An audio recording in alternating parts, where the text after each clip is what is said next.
save some folks and automate more of the processes instead of just hiring people to do manual entry. You mentioned some of them: Verano, GTI, Curaleaf, Columbia Care. Really some of the best customers, and we feel like we've made a big impact on their business. But watching them and seeing what they need, we've built the product to try to fit what we think is the future of cannabis, and more organized companies really taking a more sophisticated approach has served us well. From MJ Bulls Media, it's the Raising Cannabis Capital Show.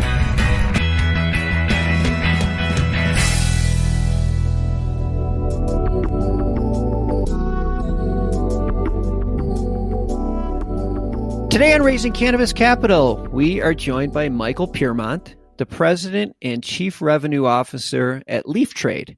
Michael, welcome to the show. Great to be here. How you doing? I'm doing great. I'm glad you could join us today. Not just because what you're doing I think is really cool, but because you validate something that I've been saying for a long time, and that's business opportunity in cannabis goes way beyond just growing and selling weed. For instance, Leaf Trade is a technology company. And I think that's really cool because there's so much opportunity that people just do not appreciate. Most of our listeners know that dispensaries can't process credit cards because federal laws make banking impossible for cannabis.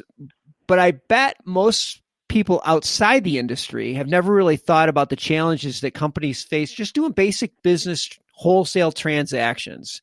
And that's kind of where I wanted to start off with. Michael, can you explain how Leaf Trade helps cannabis companies buy and sell their products from each other? Yeah, I always use this analogy when explaining to people outside the cannabis industry. If you go to a 7-Eleven and you look at all of the different things on the shelves and they run out of Pepsi, they press a button or send an email or call someone and more Pepsi is delivered. And that's it.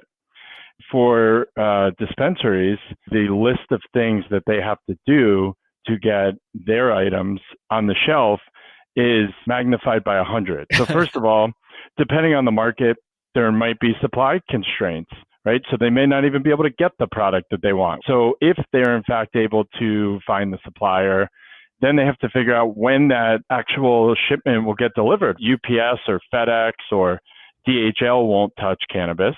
So that's a whole nother challenge. Oh, man. Then once the order's received and they've gone through all that, again, like you laid out, they can't throw it on a credit card or send a normal Chase quick pay payment. And so at every point in the supply chain, there are these issues that become their own separate departments and their own separate, essentially, animal every time they have to deal with. And at Leaf Trade, what we've done from the ground up is we've followed that order all the way from when the inventory is available to when the inventory gets placed on the shelf, even through the whole payment processing. And at every point, we've tried to use technology to make that part of the process easier. Yeah, like I saw each of your vendors has like their own storefront. It seems like it's just so logical. It's definitely come a long way. And the storefront, like you said, it allows folks to build behavior on both sides of the supply chain, but you're getting rid of all the manual processes in the back and forth, and you can build an efficient supply chain. If we could save you 30 minutes here and 45 minutes there and an hour there and just make the process more efficient, that's where we think the business starts exploding. Oh, I agree 100%. That back and forth, those emails, those texts, everything on a spreadsheet. You recently launched your own integrated payment platform called Leaf Pay. So again, following our theme of just following the order and following it through the supply chain, where could we fix things? So first it was the order communication, and then it was how do we process the order? Who from my organization on both sides needs to touch the order? And as we started fixing those things, called the last mile, was payment. And payment is so interesting because there are so many different payment relationships. There are the sales folks who are working on completing the order and they get paid one way. There's the accounting and finance team that are worried about collections. There's getting the right information, what needs to be paid, what needs to be allocated. in the highly regulated markets. In fact, they like one-to-one invoice to order to payment correlation. It's not about just the transferring the money. It's really understanding kind of the business rules and terms in both these markets and relationships. And so what we've done is we've built a compliant payment method that can really run in any state, in any kind of scenario. You could do escrows, prepayments. You can also set term periods, and LeafTrade, because it's the system of record for that order, will manage the term periods and automate the payment for efficiency. And the thing that has surprised me most about this since launching is we understand if you're collecting the money, of course you're going to like an automated payment system. You get paid faster. Yeah. But the surprise for us has really been how much the payers or the retail folks enjoy it too. And what that tells me is a lot of folks in this industry are not paying late because they don't have the money or they're delinquent on their payments. They're paying late because it's a hard business problem to navigate. They don't have credit cards. A lot of banks won't bank with them. And so not only are we trying to bring efficiencies through the business, but actually giving them the opportunity to use systems or products that they wouldn't have had the chance to use before. Yeah, it makes a lot of sense. It makes a lot of sense. And it must be working for you because in a relatively short period of time, you guys have established a beachhead in cannabis. I saw on your website, you're working with like the world's largest cannabis companies like Curaleaf, GTI, Columbia Care. Can you give our listeners just like an approximate, you don't have to give us exact, but what kind of revenue dollars go through your platform in a year? Yes. Last month, February, we did just over 125 million in transactions. Yeah. You'll be closing in on $2 billion by the end of the year. That is insane. The other thing I love about your business model is that it seems sticky. I don't know if it is, but are you finding that once companies get on your platform, they stay on? So the stat that I'm most proud of at LeafTrade is we've never lost a customer. Oh my gosh. To date. Yep. So we were founded in 2016, had our first order come in January of 2017, and we have not lost a customer. So yeah, so it is sticky because we don't just touch the inventory team or the sales team. We built it in a way where at different points of the order in the supply chain, different parts of the organization interact with LeafTrade. We're hooked into the finance team, the sales, the data.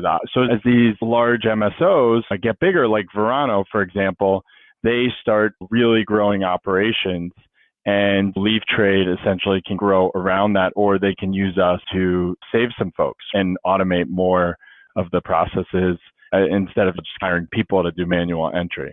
You mentioned some of them, Verano, GTI, Curaleaf, Columbia Care. Really some of the best customers, and we feel like we've made a big impact on their business, but watching them and seeing what they need, we've built the product to try to fit what we think is the future of cannabis, and more organized companies really taking a more sophisticated approach has served us well.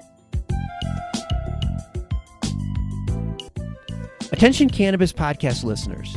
You can now listen to your favorite cannabis podcast ad-free with the MJ Bulls mobile app. Just download the free MJ Bulls mobile app to your smartphone to start enjoying cannabis podcasts with no commercials. Go to Apple Apps or Google Play to get the MJ Bulls Cannabis Podcast app today.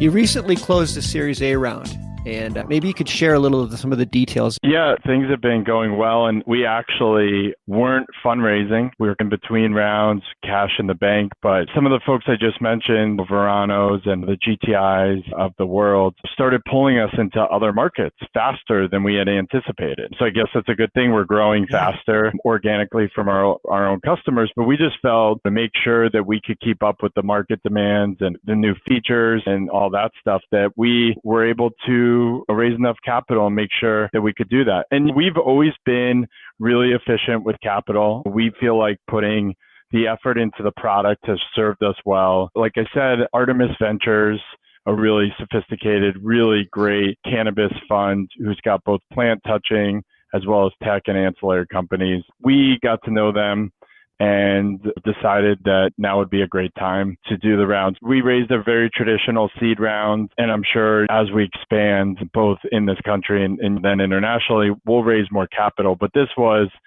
so organic because it's very rare that investors and companies find each other when companies aren't looking for money, because it's always, we're out there knocking on doors, giving our presentation, and they're looking at it, yes, no, maybe later kind of thing. And this wasn't that. It was like, we're not raising a round. I'd love to get to know you for next round. And people always say that and it never happens. This time it really happened. So we're super excited. Good for you. That's really cool. I think a lot of it has to do with the relationship that you have with some of your core clients. I'm sure that helped facilitate that deal. What do you tend to do with the proceeds? You mentioned expansion.